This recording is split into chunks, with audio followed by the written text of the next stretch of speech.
try to tell a story in music and give you a good understanding of how the music got started, like right here in West Tennessee. First, I enjoyed this building. It was built by Andrew Carnegie in 1901. Carnegie was a man that owned 15 miles of steel in Bethlehem, Pennsylvania. And he got with the railroad and started putting steel, railroads across the United States. And then with his money, he took it and built libraries. And they were called free libraries across the United States.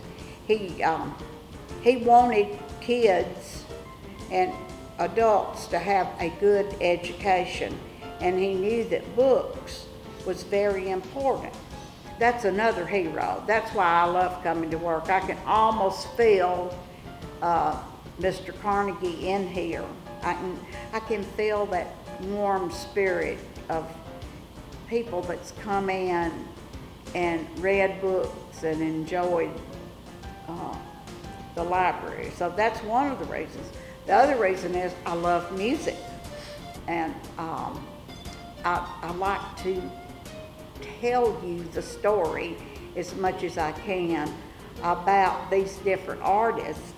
Once you leave here, we want you to feel like that you have enjoyed your visit and that you know a little more about how some of the music got started right here in West Tennessee and went worldwide. We have some great people from Jackson. Carl Perkins, for instance, he is the father of rockabilly. Elvis Presley is the king of rock and roll, and Carl Perkins is the king of rockabilly. We have people coming from all over the world. When Carl got with the Beatles took Carl all over the world, and he would open up for the Beatles, be the opening number. And of course, people all across the world, like Germany, Switzerland, Spain, Australia, everywhere, they will come in and tell me that they saw Carl Perkins when he opened up for the Beatles, and they happen to love that extra rock beat that we have. So it's rock, boogie woogie kind of thing, and a lot of the different countries didn't have that back then, but now they love it, and there are dyed-in-the-wool fans of Carl Perkins, and they will come, like I said, from every country across the globe. We have people like Bill Boyd. He was born and raised right here in Jackson, Tennessee. Well, as his life progressed, he left Jackson and went to Hollywood, California, and put in the Academy of Country Music. And the Academy Awards of Country Music is still on television to this good day. We have some B.B. King, blues and jazz.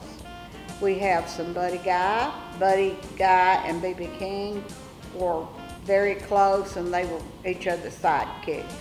Now, Eddie Arnold was born about 15 miles south of Jackson at a place called Pinson, and you know his songs are timeless. They're forever. Then we have Wink Martindale. He was born and raised in Jackson, and you'll love to know that one song that Wink, back in the early 50s, he sung a song called The Deck of Cards. And if you've never heard the song Deck of Cards, it will be good to either buy it or Google it or whatever, because it has a great message. There is Hard Rock Cafe fans, and they like the Hard Rock shirts. The only place in the world that you can buy a Hard Rock shirt that says Jackson, first hard rock in the United States, Jackson, Tennessee, is right here. You cannot, if you buy another shirt somewhere else, it's a counterfeit. We own the shirts that says first to rock and first hard rock in the United States, Jackson, Tennessee. A man named Isaac Tigert was born and raised here in Jackson. And he went, when he got grown, he had inherited some money and he went to England and put in the first hard rock. And it was a hit. So then he came back to Jackson and put the first hard rock in the United States right here in Jackson. So we have a lot of famous people from Jackson. We have a ball that says Sun Studios out of Memphis. Now I'm thinking, and I don't know the man's name, but I'm thinking they say he's from somewhere around Selmer, that county in there. And he uses laser water cut to cut steel. So we have a big stainless steel ball, and he has put Sun Records on it and the date and all that. And then he has carved the music notes to Blue Suede shoes. It is phenomenal. It's worth seeing, because that kind of artist is hard to find, and that kind of art is awesome to look at, because he actually carved those music notes and wrote the words too. So come by and see that. Elvis first recorded at Sun Studios. Well, Carl went down, and he went with W.S. Holland, W.S. Holland is still very much alive and playing the drums and teaching kids how to play the drums. He's an awesome man. But anyway, Sun Studio recorded for Carl.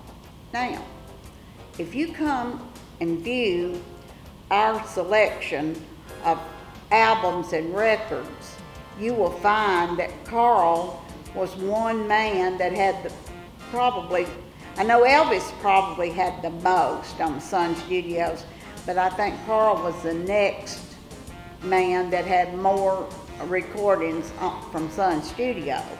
So Sun Studio is like our life too, because we know that our brothers and sisters and sons and daughters went from Jackson to Memphis, and they recorded a lot of albums on Sun Studio. So you'll be amazed how many records we have. And so Sun is, you can go over to Memphis to Sun Studio and get a really good education. And then, from West Tennessee, we have Tina Turner. Well, if you go to exit 56, they have their own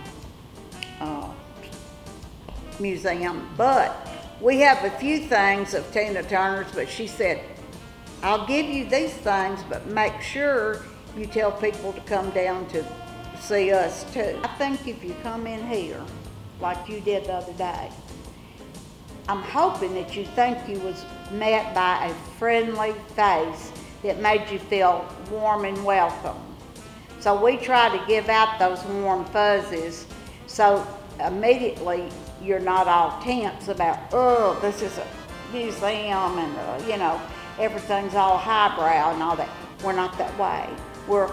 We make you welcome no matter what part of the world you're from, and we're hoping that when you leave here that you'll have a warm fuzzy feeling about this area of the world, Jackson, Tennessee, and right here in West Tennessee, and you'll say, wow, I didn't know that little old town had that much